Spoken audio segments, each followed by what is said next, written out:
antusias sekali untuk bagikan satu kebenaran firman Tuhan ya tentang iman. Karena setiap orang percaya harus punya iman yang teguh. Katakan amin. Orang percaya imannya tidak boleh jadi kendor. Yang membuat kita menjadi orang percaya itu karena iman kita. Apa yang terjadi kalau iman kita kendor? Kalau iman kita jadi kendor, iman kita jadi lemah, iman kita jadi padam, iman kita jadi mati, maka kita tidak menjadi orang percaya lagi. Oleh sebab itu hari ini saudara, setiap orang harus mempertanggungjawabkan imannya masing-masing. Iman masing-masing tidak bisa dipertanggungjawabkan oleh orang lain. Yang sudah berkeluarga tidak bisa dipertanggungjawabkan kepada suami, istrinya atau anak-anaknya. Masing-masing harus jaga. Masing-masing harus membangun imannya. Iman harus terus bertumbuh. Ya, iman itu tidak ada batas pertumbuhannya, nggak ada batasnya. Iman itu kalau sungguh-sungguh dibangun, iman itu akan terus bertumbuh semakin kuat, semakin solid, semakin solid. Ya, jadi sampai kapan kita membangun? Sepanjang hidup kita, sepanjang umur kita, kita harus membangun iman kita. Supaya iman kita tetap teguh di dalam Tuhan. Amin saudara. Kita ini bertanding, kita ini berlomba-lomba di dalam dunia ini. Di dunia ini semakin jahat. Di dunia ini ada banyak hal yang bisa menarik iman kita jatuh. Menarik hidup kita ini jauh daripada Tuhan. Coba bayangkan kalau iman kita tidak teguh, maka kita akan dibawa oleh arus dunia. Kita akan terseret oleh arus dunia. Kalau terseret oleh arus dunia, maka ada banyak hal yang kita kompromikan di dalam kehidupan kita. Kita berkata, gak apa-apa, ya sedikit aja. Ya minggu depan kita bertobat lagi, untuk hari ini aja. Kayak kita mau makan sesuatu, ya, wah ini gak boleh loh kolesterol loh ya. Gak apa-apa lah bejo nih lah, kinjit ya bejo nih. Hari ini aja kita makan, ya setelah itu kita puasa. Tapi dosa tidak bisa seperti itu.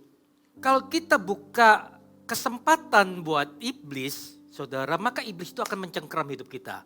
Iblis akan mengikat hidup kita. Maka kita akan sulit sekali keluar dari cengkeraman itu. Betul-betul kita perlu Tuhan, tolong aku Tuhan. Betul-betul kita butuh kuasa Tuhan untuk mematahkan setiap belenggu-belenggu yang mengikat kehidupan kita. Oleh sebab itu Bapak Saudara, hari ini saya rindu membangun iman kita, bersama-sama membangun iman Bapak Ibu Saudara semuanya. Supaya iman kita tetap teguh. Apapun yang menjadi kondisi kehidupan kita, apapun kondisi zaman. Ya, orang bilang zaman semakin hari zaman edan. Apapun ya, yang edan biar jadi edan. Yang anak Tuhan tidak boleh jadi edan. Anak Tuhan harus tetap kuat di dalam kebenaran. Anak Tuhan harus tetap menjadi anak Tuhan. Yang setuju dengan saya katakan amin. Ayat pembukaan terlebih dahulu, saudara, sebagai ayat pemanasan dulu, di Ibrani 11 ayat yang ke-6. Ibrani 11 ayat yang ke-6, multimedia bisa munculkan. Yang sudah menemukan ayat ini, katakan saya suka ayat ini. Sedikit yang suka, yang sudah menemukan katakan saya suka ayat ini. Saya akan bacakan buat saudara. Tetapi tanpa iman tidak mungkin orang berkenan kepada Allah. Tentu seperti saya katakan tadi, kalau kita gak punya iman bagaimana kita bisa menjadi orang percaya? Tanpa iman bagaimana kita bisa berkenan kepada Allah? Tentu tidak bisa. Sebab barang siapa berpaling kepada Allah, ia harus percaya bahwa Allah ada. Dan bahwa Allah memberi upah kepada orang-orang yang sungguh-sungguh mencari Dia. Katakan amin. Adakah orang yang beriman di tempat ini? Amin. Sedikit yang beriman ini. Kita adalah orang-orang yang beriman. Oleh sebab itu iman yang kita miliki, Bapak Ibu Saudara, harus kita jaga dengan baik. Jika tidak iman kita akan luntur. Tergerus oleh tantangan-tantangan kehidupan saudara. Setiap orang punya tantangan bukan? Iya, setiap orang punya pergumulan bukan? Iya, setiap orang pasti punya persoalan-persoalan kehidupan. Apapun yang menjadi pergumulan, persoalan, tantangan kehidupanmu. Tidak boleh menggerus imanmu. Tidak boleh. Tidak boleh. Imanmu lah yang harus menggerus persoalan kehidupanmu. Amin, katakan amin. Iman mula yang harus menggerus setiap pergumulan kehidupan saudara. Iman mula yang harus mengalahkan setiap tantangan-tantangan kehidupan saudara. Sampai kapan? Seumur hidup kita tidak boleh berhenti. Sepanjang hidup kita, selagi kita masih bernafas, kita bertanding terus Bapak Ibu. Selama kita masih bernafas, selama kita masih hidup, kita tidak pernah berhenti bertanding. Terus bertanding. Masalahnya siapa yang menang? Persoalannya yang menang atau kitanya yang menang? Persoalan kehidupan tidak boleh mengalahkan kita. Setuju, katakan amin. Kitalah yang harus mengalahkan persoalan kehidupan kita. Karena apa? Karena kita punya iman. Amin. Setiap orang yang percaya, yang lahirnya, yang datang dari Allah, dikatakan mengalahkan dunia. Oh, ini kalau gak dibaca gak enak ayat ini. Ini harus dibaca ayat ini ya. Mari kita sama-sama buka di dalam 1 Yohanes 5. 1 Yohanes 5. Ayat yang ke-1 Yohanes 5 ayat yang pertama sampai dengan ayat yang kelima. Ini kalau tidak dibaca ini rasanya tidak pas, harus dibaca. Ya. Yang sudah menemukan katakan saya suka ayat ini. Saya akan bacakan buat saudara simak ya dengan baik. Tidak ada yang boleh melamun. Tidak ada yang boleh berpikir nanti habis pulang ini mau kemana, jangan dulu. Yang penting kita makan firman Tuhan terlebih dahulu. Oke, saya akan bacakan 2, 3. Setiap orang yang percaya bahwa Yesus adalah Kristus lahir dari Allah. Dan setiap orang yang mengasihi dia yang melahirkan, mengasihi juga dia yang lahir daripadanya. Inilah tandanya bahwa kita mengasihi anak-anak Allah. Yaitu apabila kita mengasihi Allah serta melakukan perintah-perintahnya. Sebab inilah kasih kepada Allah. Yaitu bahwa kita menuruti perintah-perintahnya itu tidak berat. Katakan amin. Sebab semua yang lahir dari Allah mengalahkan dunia. Katakan amin. Dan inilah kemenangan yang mengalahkan dunia. Iman kita. Siapakah yang mengalahkan dunia selain daripada dia yang percaya bahwa Yesus adalah anak Allah. Saya mau tanya, siapa yang lahir dari Allah? Angkat tangannya tinggi-tinggi. Berarti saudara punya potensi untuk mengalahkan dunia. Jadi yang mengalahkan dunia bukanlah Superman, bukan Iron Man, bukan Batman, bukan Ant-Man, tapi Iman. Iman itu apa? Iman. Amin, saudara. Iman, saudara yang mengalahkan dunia ini. Bukan Avenger, kitalah Avengernya semuanya. Yang akan mengalahkan dunia ini. Kasih kemuliaan bagi Tuhan. Tuhan memperlengkapi kita, Bapak Saudara. Tuhan sematkan sebuah kuasa di dalam kehidupan saudara untuk mengalahkan dunia. Mengalahkan dunia itu untuk apa? Maksudnya apa? Haruskah kita berperang? Oh ya, melawan satu dengan yang lainnya? Bukan. Bukan untuk melawan satu dengan yang lainnya. Bukan berperang melawan darah dan daging. Bukan Bapak Saudara. Tapi kita melawan setiap penguasa-penguasa di udara. Tantangan-tantangan kehidupan, persoalan-persoalan kehidupan kita. Apapun yang menjadi persoalan kehidupan kita, kita harus menjadi pemenang. Kita harus keluar menjadi seorang yang lebih daripada pemenang. Berikan kemuliaan bagi Tuhan. Haleluya. Yang mau menjadi seorang yang lebih daripada pemenang, kasih kemuliaan yang paling meriah bagi Tuhan kita. Haleluya. Nah, oleh sebab itu Bapak Saudara, ada firman Tuhan yang tertulis berkata seperti ini. Jika iman tidak disertai perbuatan, maka iman itu pada hakikatnya adalah mati. Dan firman Tuhan juga berkata seperti ini di Yakobus 2 ayat yang ke-20. Firman Tuhan berkata seperti ini. Hai manusia yang bebal. Kenapa kok disebut manusia yang bebal? Karena seringkali dan manusia itu perlu untuk selalu diingatkan. Ya, makanya firman Tuhan berkata seperti, hei manusia yang bebal. Karena kita perlu selalu diingatkan. Maukah engkau mengakui sekarang? Ketika kita mengakui sungguh-sungguh, saudara, bahwa iman itu akan menjadi kuat di dalam hidup kita. Bahwa iman tanpa perbuatan adalah iman yang kosong. Ya, jadi perhatikan, tanpa perbuatan, iman tanpa perbuatan pada hakikatnya mati dan kosong. Oleh sebab itu, Bapak Saudara, kalau saudara ingin melihat iman saudara terus bertumbuh, semakin kuat, semakin teguh, saudara harus mempraktekkan iman Anda. Katakan amin. Saudara harus membangun iman Anda. Iman saudara tidak boleh dinonaktifkan atau disembunyikan atau tidak digunakan dalam hidup saudara. Tidak boleh.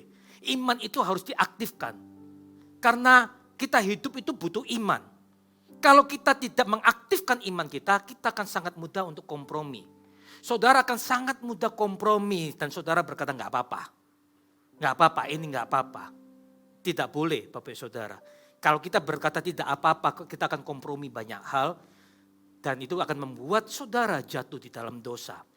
Iman itu harus diaktifkan. Kalau iman tidak diaktifkan, lama-lama imanmu akan jadi padam. Lama-lama imanmu akan jadi mati. Apa yang terjadi jika imanmu menjadi padam, menjadi mati? Maka kita akan menjadi orang yang tidak beriman lagi. Kita tidak akan menjadi orang percaya. Kita mau sama-sama belajar, mengaktifkan iman kita.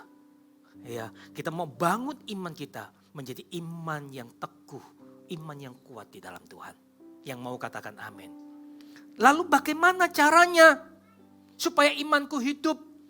Kalau bicara hidup berarti perlu makan. Kalau bicara hidup berarti perlu dijaga.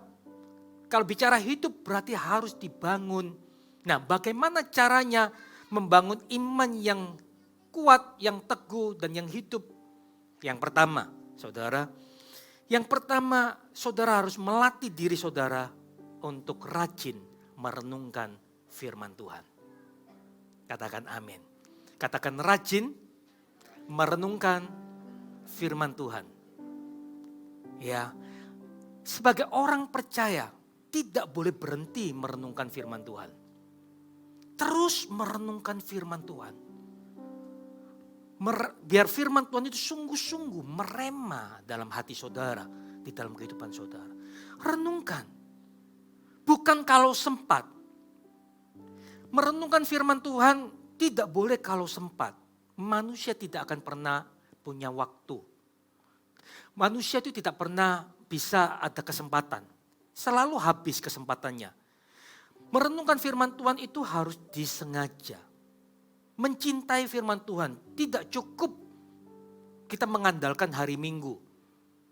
Tidak cukup hanya di CG saja. Ya udah di CG aja atau di hari Minggu saja. No. Kalau di hari Minggu di ibadah ini kita merenungkan firman Tuhan bersama-sama. Di CG juga kita merenungkan firman Tuhan bersama-sama. Perlu saudara merenungkan firman Tuhan secara pribadi. Seperti saudara makan, saudara hidup, saudara butuh makan. Tentu saudara makannya tidak seminggu sekali kan? Ada nggak yang makannya seminggu sekali? Nggak ada. Iya kan, seminggu 2 kali lah. Nggak ada. Hampir tiap hari pun bisa 2-3 kali. Ada yang 4 kali lagi. Jangan-jangan ada yang 5 kali. Pagi, siang, sore, agak malam, dan tengah malam. Waduh, ya luar biasa. Demikian juga kita hari ini. Kalau kita mau manusia rohani kita kuat, kita butuh merenungkan firman Tuhan. Latih otot-otot rohani kita dengan merenungkan firman Tuhan. Firman Tuhan berkata seperti ini, iman timbul dari pendengaran. Pendengaran akan firman Kristus. Ya, iman kita ini timbul dari pendengaran. Makanya kita gak boleh bosan dengar apalagi tidur saat ibadah. Saat merenungkan firman Tuhan, ngantuk. Firman itu gak akan bisa masuk di dalam hati kita. Kalau firman yang kita dengar tidak bisa masuk, bagaimana iman kita bisa bertumbuh? Tidak akan bisa bertumbuh. Dengarkan firman Tuhan. Renungkan firman Tuhan dengan sungguh-sungguh. Cintai firman Tuhan. Setiap hari bacalah satu dua ayat atau satu pasal, saudara bisa baca itu. Bukan baca dengan baca cepat, tapi betul-betul mengunyah firman itu. Merenungkan siang dan malam, apa maksud ayat ini ya? Renungkan firman Tuhan, maka saudara akan hidup di dalam kebenaran firman Tuhan. Firman itu akan memberkati saudara. Katakan amin. Ya, renungkan dengan sungguh-sungguh. Kecaplah dan lihatlah betapa baiknya Tuhan. Kecap, Tuhan ajarkan kita untuk kecap. Merenungkan firman Tuhan bukan baca cepat, tapi mengecap. Mengunyah seperti kita sedang makan, kita mengunyah. Kalau kita cepat-cepat telan masuk, maka hanya sebentar kita akan merasakan rasanya. Tapi kalau kita mulai mengunyah firman Tuhan, kalau kita mengunyah makin lama, kita jadi tahu, oh rasanya seperti itu. Oh maksud Tuhan ini seperti ini. Kita akan jadi mengerti apa yang menjadi isi hati Tuhan. Amin saudara. Oleh sebab itu rajinlah membaca firman Tuhan. Mulai rajin untuk merenungkan firman Tuhan dengan sungguh-sungguh. Katakan amin. Nah ada satu kisah yang ingin saya bagikan kepada saudara. Satu kisah yang tidak asing lagi. Saya yakin kita semua pernah mendengarkannya. Kisah dari seorang janda miskin. Yaitu janda di Sarfat. Ya, saya akan ajak saudara membuka 1 Raja-Raja ayat yang ke-17. 1 Raja-Raja ayat yang pasal 17 ayat yang ke-8. 1 Raja-Raja 17 ayat yang ke-8. Yang sudah menemukan katakan amin. Saya akan bacakan buat saudara, Anda simak dengan baik. Maka datanglah firman Tuhan kepada Elia. Ya, Tuhan berbicara kepada Elia. Memberikan sebuah perintah. Mengutus Elia. Ya, di ayat yang ke-9. Bersiaplah pergi ke Sarfat yang termasuk wilayah Sidon. Dan diamlah di sana. Ketahuilah aku telah memerintahkan seorang janda untuk memberi engkau makan. Sesudah itu ia bersiap lalu pergi ke Sarfat. Setelah ia sampai di pintu gerbang kota itu, tampaklah ia sana seorang janda sedang mengumpulkan kayu api. Ia berseru kepada perempuan itu, katanya, cobalah ambil bagiku sedikit air dalam kendi supaya aku minum. Ketika perempuan itu pergi mengambilnya, ia berseru lagi, cobalah ambil juga bagiku sepotong roti. Ayat yang ke-12. Perempuan itu menjawab, demi Tuhan Allahmu yang hidup. Sesungguhnya tidak ada roti padaku sedikit pun. Kecuali segenggam tepung dalam tempayan dan sedikit minyak dalam buli-buli. Dan sekarang aku sedang mengumpulkan 2-3 potong kayu api. Kemudian aku mau pulang dan mengolahnya bagiku dan bagi anakku. Dan setelah kami memakannya, maka kami akan mati. Tetapi Elia berkata kepadanya, jangan takut, pulanglah, buatlah seperti yang kau katakan. Tetapi buatlah lebih dahulu bagiku sepotong roti bundar kecil daripadanya.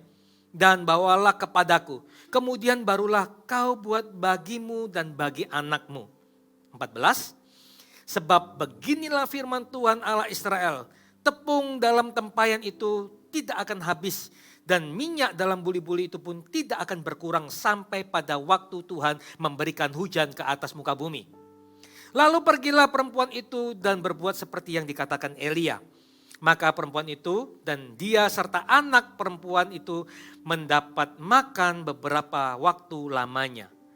Tepung dalam tempayan itu tidak habis dan minyak dalam buli-buli itu tidak berkurang. Seperti firman Tuhan yang diucapkannya dengan perantara Elia. Nah saudara, lihat ya saudara di ayat ini. Bukan hal yang mudah bagi seorang janda miskin ya untuk memberikan makan kepada Elia. Karena apa? Di ayat yang ke-12 sangat jelas dikatakan. Si janda ini berkata, tidak ada roti lagi. Bagaimana caranya aku memberikan makan kepadamu? Bahan makanan di rumah sudah habis, tinggal segenggam tepung dan sedikit minyak. Ya, wanita ini menjelaskan keadaannya, Bapak Ibu Saudara. Ini loh situasiku. Aku sudah gak punya apa-apa, cuma sedikit tepung dan sedikit minyak. Ini akan aku olah, lalu aku akan makan dan anakku makan, setelah itu aku mati. Kenapa wanita ini bilang mati? Karena dia gak tahu besok mau makan apa. 1 minggu itu nanti mau makan apa. Wanita ini dalam keadaan putus asa. Wanita ini dalam keadaan susah. Ya, dia gak tahu harus berbuat apa. Sudah tidak punya pengharapan lagi. Betul ya? Orang yang sudah tidak punya pengharapan lagi, sudah putus asa. Gak tahu harus berbuat apa lagi. Bapak Saudara. Ya, satu keputusan yang berat bagi janda Sarfat ini. Yaitu memberikan makanan yang seharusnya dimakan oleh anaknya. Bukan hal yang mudah. Bukan hal yang mudah.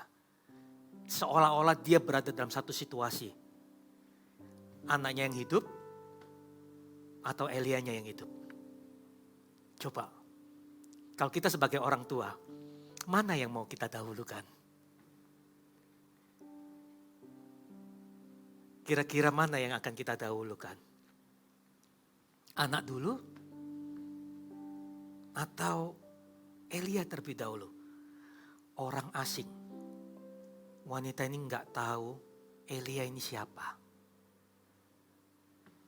Kok datang-datang minta makan? Bukan hal yang mudah. Ketika si wanita ini menyerahkan roti itu, Bapak Ibu, berarti anaknya harus mati kelaparan. Atau makan cuma sedikit aja. Seharusnya paling tidak, ya di dalam detik-detik terakhir, paling tidak sudah kenyang duluan lah. Mungkin bagi ibunya berkata seperti itu. Tapi satu hal yang luar biasa Bapak Ibu, yang dilakukan oleh wanita ini. Ya, satu hal yang luar biasa. Di ayat yang ke-15. Lalu pergilah perempuan itu dan membuat seperti yang dikatakan Elia. Maka perempuan itu dan dia serta anaknya perempuan itu mendapatkan makan beberapa waktu lamanya. Lihat ya, apa yang membuat wanita ini mau melakukan apa yang dikatakan oleh Elia. Apa yang membuat janda Sarfat ini mau melakukan. Yang membuat janda Sarfat ini mau melakukan apa yang dikatakan oleh Elia adalah ayat yang ke-14. Coba kita perhatikan ayat yang ke-14. Sebab beginilah firman Tuhan Allah Israel. Tepung dalam tempayan itu tidak akan habis. Dan minyak dalam buli-buli itu pun tidak akan berkurang sampai pada waktu Tuhan memberi hujan di atas muka bumi. Firman Tuhan ayat yang ke-14 ya. Sebab beginilah firman Tuhan Allah Israel. Firman Tuhan itu memberikan sebuah pengharapan. Katakan amin. Jadi ketika saudara merenungkan firman Tuhan itu akan merawat imanmu untuk tetap teguh. Kalau saudara jarang merenungkan firman Tuhan, saudara, imanmu akan sangat mudah goyah. Saudara tidak bisa menangkap janji-janji Tuhan. Makanya ada banyak orang yang sangat mudah menanggalkan imannya. Tapi berbeda dengan orang yang mau sungguh-sungguh mendengarkan firman Tuhan. Yang mau merenungkan firman Tuhan. Yang mau menerima setiap kebenaran firman Tuhan. Karena firman Tuhan itu akan merawat imannya semakin teguh. Dan ketika wanita ini mendengarkan firman Tuhan, maka keraguannya menjadi hilang. Tiba-tiba imannya switch menjadi percaya. Yang pesimis, yang berkata, besok aku udah mati. Sudah gak ada harapan, Bobian. Gak ada harapan. Bagaimana? Tiba-tiba ketika dia dengarkan firman Tuhan, imannya yang sudah gugur itu tiba-tiba bangkit lagi. Iya, masih ada mukjizat. Tidak ada yang mustahil bagi Tuhan. Halo, amin. Aku percaya Tuhan. Pasti Tuhan sanggup melakukan mukjizat bagi aku. Amin, saudara. Oleh sebab itu saudara harus rajin dengarkan firman Tuhan. Jangan menyangkali firman Tuhan, tapi betul-betul menerima firman Tuhan. Jangan berat mulut untuk berkata yes amin Tuhan. Karena firman yang kita aminkan itu akan melekat di dalam hati kita. Seperti saya katakan tadi, firman Tuhan itu akan merawat imanmu untuk tetap kuat. Merawat imanmu untuk tetap teguh. Ketika kita mendengarkannya itu, iman kita tetap kuat. Halo, amin saudara. Dan ketika janda ini mendengarkan firman Tuhan, imannya jadi bangkit. Saudara, maka wanita ini mau melakukan apa yang diperintahkan oleh Elia. Nah, hari ini Bapak Ibu Saudara, apa yang menjadi pergumulan saudara? Mungkin juga saudara hari ini berada dalam suatu persimpangan. Ada pilihan yang harus saudara ambil. Mana nih yang harus aku ambil? Keputusan apa ini yang harus aku lakukan? Yang aku harus berikan? Kadangkala kita mulai bimbang, iman kita mulai goyah. Aduh, gimana ini, gimana ini? Apapun persimpanganmu, apapun yang menjadi pilihanmu, saudara. Ketika saudara diperhadapkan 2 pilihan, atau 3 pilihan, atau 4 pilihan sekalipun.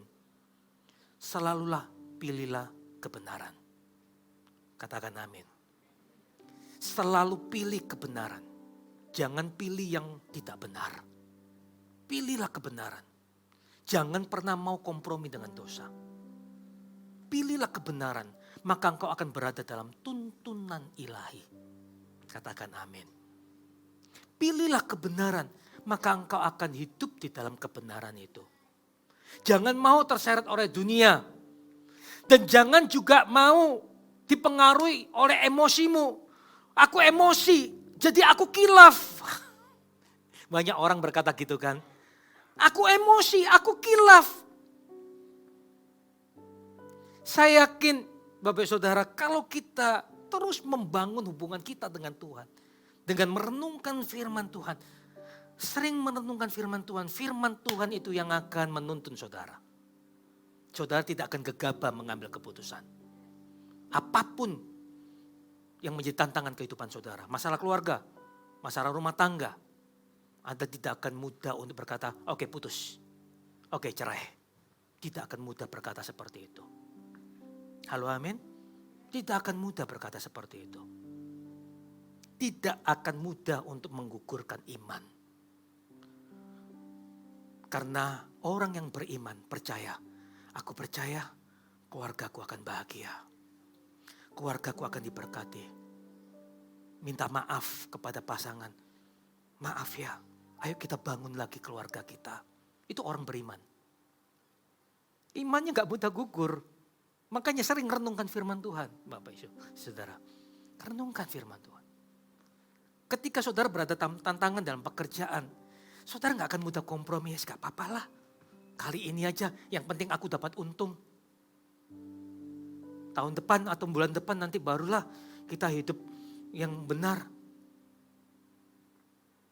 Salah. Itu membuat saudara menggugurkan iman saudara.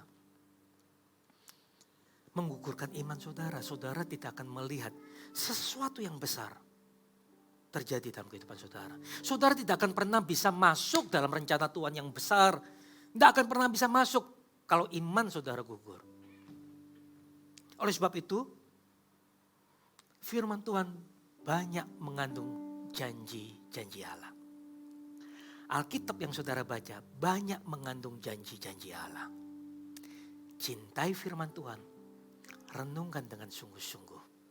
Maka imanmu akan terus bertumbuh. Makan firman semakin banyak, imanmu semakin kuat. Imanmu semakin kuat, imanmu akan semakin berotot. Amin.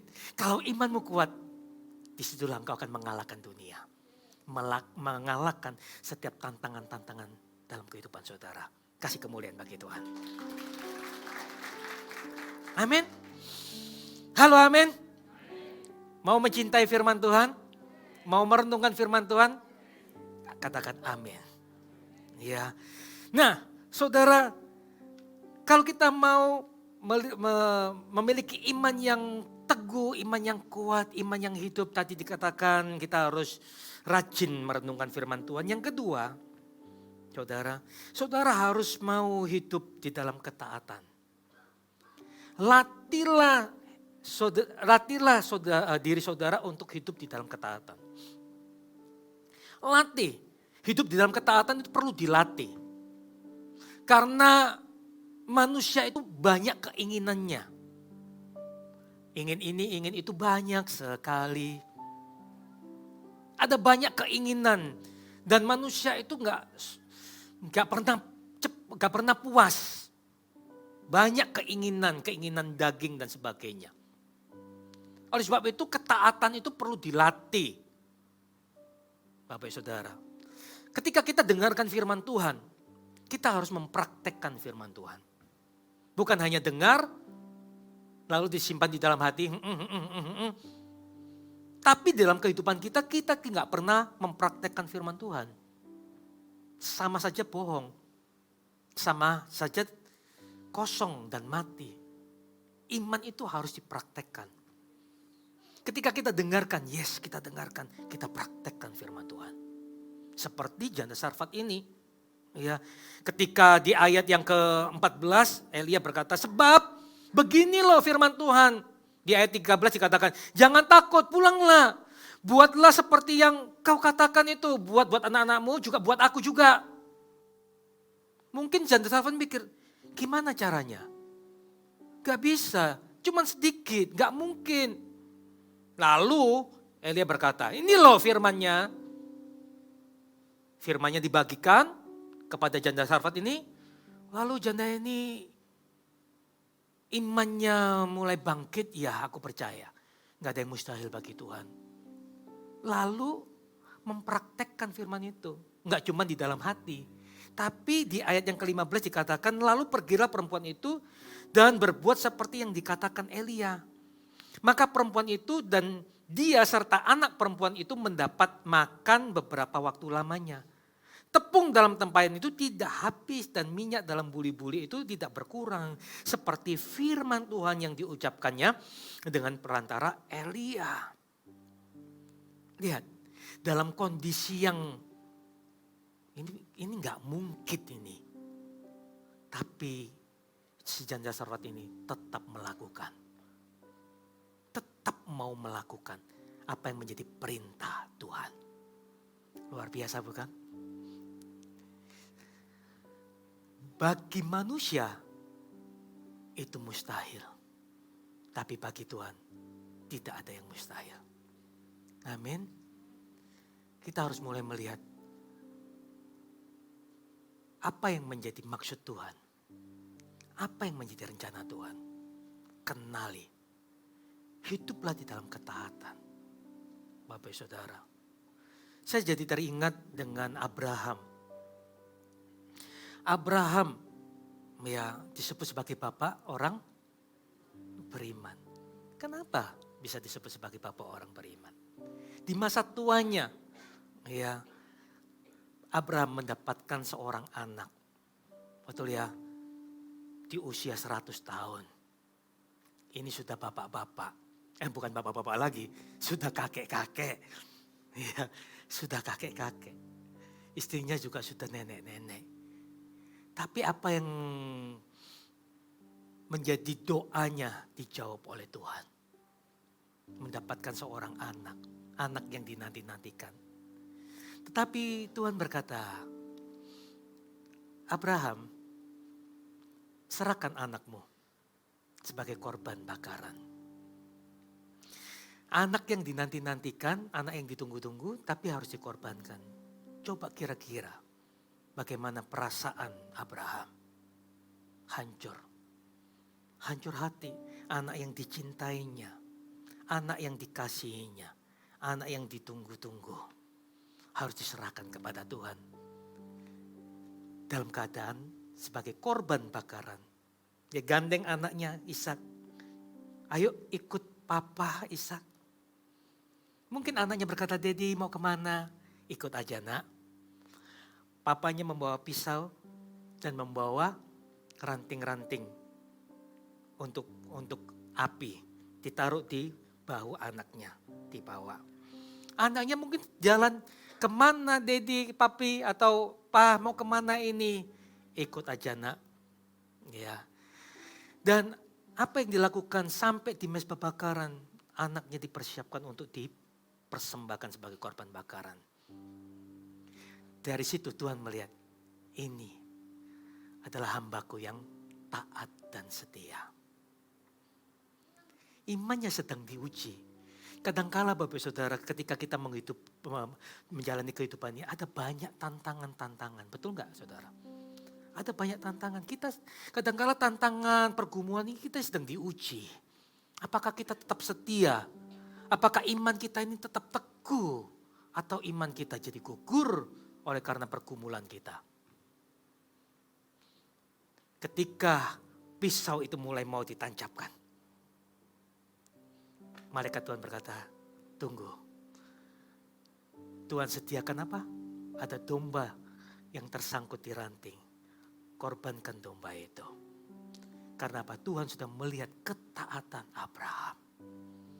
Hari ini, saya ngomongin merinding. Hari ini, apakah Tuhan dapat melihat ketaatan kita? Jangan terburu-buru untuk melihat mukjizat, Bapak Ibu. Jangan terburu-buru untuk melihat terobosan demi terobosan. Jangan terburu-buru. Apa yang kau korbankan? Apa yang sudah engkau korbankan hari ini? Yang harus engkau korbankan adalah diri kita sendiri. Dalam bentuk ketaatan. Katakan amin. Biarlah hidup kita menjadi sebuah persembahan. Yang hidup, yang kudus, yang berkenan bagi Allah. Itulah ibadah yang sejati. Kalau kita gak punya ketaatan, kita akan mudah untuk kompromi ini itu. Kalau kita gak punya ketaatan, kita gak akan pernah hidup di dalam firman Tuhan. Tanpa ketaatan, kita gak akan pernah hidup di dalam kebenaran. Mau hidup dalam kebenaran, perlu ketaatan. Katakan amin. Mau firman Tuhan itu betul-betul terjadi dalam kehidupan kita, perlu ketaatan. Bahasa kasihnya Tuhan adalah ketaatan. Kalau manusia bahasa kasihnya apa? Kado, kata-kata yang indah, kata-kata yang manis, perlakuan baik, pelayanan. Itu manusia. Tapi bahasa kasihnya Tuhan adalah taat. Cukup itu. Tuhan tidak meminta apa-apa dari kita. Asalkan engkau taat aja, engkau akan lihat kemuliaan Tuhan terjadi dalam kehidupan saudara. Kasih kemuliaan bagi Tuhan ya. Yang terakhir, yang ketiga, Bapak Saudara, merenungkan firman Tuhan, rajin merenungkan firman Tuhan. Yang kedua, hidup di dalam ketaatan. Yang ketiga, bangunlah mezbah doamu. Amin. Kenapa kita perlu membangun mezbah doa? Kalau tadi kita merenungkan firman Tuhan itu, saudara, firman Tuhan itu akan merawat iman kita. Tapi kalau kita berdoa, itu mengaktifkan iman kita. Amin. Kita aktifkan iman kita. Merenungkan, itu kita membuat iman kita, merawat iman kita. Iman kita semakin kuat. Semakin kuat. Dipenuhi dengan firman Tuhan. Beng, beng, beng, beng, beng, banyak. Ya. Setelah itu kita berdoa itu mengaktifkan. Mengaktifkan iman kita. Ketika kita mengaktifkan iman kita melihat kuasa Tuhan. Tapi kalau kita tidak pernah mengaktifkan iman kita tidak pernah mengaktifkan iman kita. Ketika kita tidak mengaktifkan iman kita tidak pernah melihat kuasa Tuhan itu terjadi. Tidak akan pernah. Mau melihat kuasa Tuhan terjadi, aktifkan iman kita berdoa di dalam nama Tuhan Yesus. Aku percaya hari ini ada mukjizat yang terjadi. Aku lepaskan berkat buat pekerjaanku, aku melepaskan berkat buat keluargaku. Aku melepaskan berkat buat usahaku. Aku melepaskan berkat buat anak-anakku di dalam nama Tuhan Yesus. Itu mengaktifkan iman.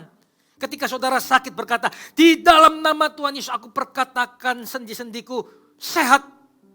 Setiap rasa sakit hilang di dalam nama Tuhan Yesus. Itu mengaktifkan iman. Orang yang mengaktifkan iman akan melihat kuasa Tuhan. Katakan amin.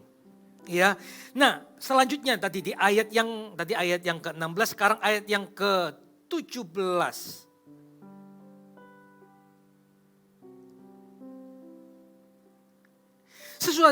Sesudah itu anak dari perempuan pemilik rumah itu jatuh sakit. Dan sakitnya itu sangat keras sampai tidak ada nafasnya lagi. Lihat ya, habis kelaparan, gak ada makanan, sudah dapat makanan, sekarang sakit dan mati. Ayat yang 18. Kata perempuan itu kepada Elia, apakah maksudmu datang kemari ya abdi Allah? Singgahkah engkau kepadaku untuk mengingatkan kesalahanku dan untuk menyebabkan anakku mati? Kata Elia kepadanya, berikanlah anakmu ini kepadaku. Elia mengambil dari pangkuan perempuan itu dan membawanya naik ke kamarnya di atas dan membaringkan anak itu di tempat tidurnya. Sesudah itu ia berseru kepada Tuhan. Katanya, ya Tuhan Allahku, apakah engkau menimpahkan kemalangan ini atas janda ini juga? Yang menerima aku sebagai penumpang dengan membunuh anaknya. Lalu ia mengucurkan badannya di atas anak itu 3 kali. Dan berseru kepada Tuhan katanya, ya Tuhan Allahku. Lihat, ini satu-satunya nabi. Ya bukan satu-satunya, mungkin ada yang lainnya juga diberkati yang berdoa seperti ini. Memanggil nyawanya untuk pulang. Pulangkanlah kiranya nyawa anak ini ke dalam tubuhnya. Ya Allahku, dia minta pulangkan kiranya nyawa anak ini ke dalam tubuhnya. Tuhan mendengarkan perintah Elia itu dan nyawa anak itu pulang ke dalam tubuhnya sehingga ia hidup kembali. Elia mengambil anak itu, ia membawanya turun dari kamar atas ke dalam rumah dan memberikannya kepada ibunya. Kata Elia, ini anakmu, ia sudah hidup. Kemudian kata perempuan itu kepada Elia, sekarang aku tahu bahwa engkau abdi Allah dan firman Tuhan yang kau ucapkan itu adalah benar. Ya, firman Tuhan yang kau ucapkan itu adalah benar. Ketika saudara berdoa, saudara sedang mengaktifkan iman Anda. Elia berseru kepada Allah, ya Tuhan, pulangkanlah kiranya nyawa anak ini ke dalam tubuhnya. Ketika Elia berseru kepadanya, kepada Tuhan, maka kuasa Tuhan itu terjadi. Kuasa Tuhan itu dinyatakan ketika saudara berseru kepadanya. Amin Bapak Ibu Saudara. Lalu kenapa kita harus berdoa? Di samping kita mengaktifkan iman kita Bapak Ibu Saudara. Berdoa itu saudara sedang melibatkan Tuhan dalam hidup saudara. Ketika saudara setiap hari berdoa, saudara sedang melibatkan Tuhan dalam hidup saudara setiap hari. Ya. Ketika saudara setiap hari berdoa, berarti saudara sedang melibatkan Tuhan setiap hari. Orang yang melibatkan Tuhan berarti orang itu mengandalkan Tuhan. Dan setiap orang yang mengandalkan Tuhan, firman Tuhan berkata, akan diberkati. Amin. Firman Tuhan ya dan amin. Firman Tuhan tidak pernah gagal. Sebab dialah Allah. Tuhan tidak pernah, salah aku pernah ngomong seperti itu ya. Tuhan tidak pernah ngomong seperti itu. Tuhan tidak pernah meralat kata-kata yang sudah keluar dari mulutnya. Bahwa orang yang mengandalkannya akan diberkati. Ketika saudara berdoa, Tuhan, aku berdoa dengan imanku. Aku percaya Tuhan, tidak ada yang mustahil. Aku percaya Tuhan, kuasa-Mu dinyatakan. Saudara, Anda sedang melibatkan Tuhan. Dan Tuhan mendengarkan doamu. Dan Tuhan akan nyatakan kuasanya atas hidupmu. Katakan amin. Yang pertama apa tadi? Rajin merenungkan firman Tuhan. Yang kedua, hidup di dalam ketaatan. Yang ketiga, membangun mesbah doa. Mulai kapan? Hari ini.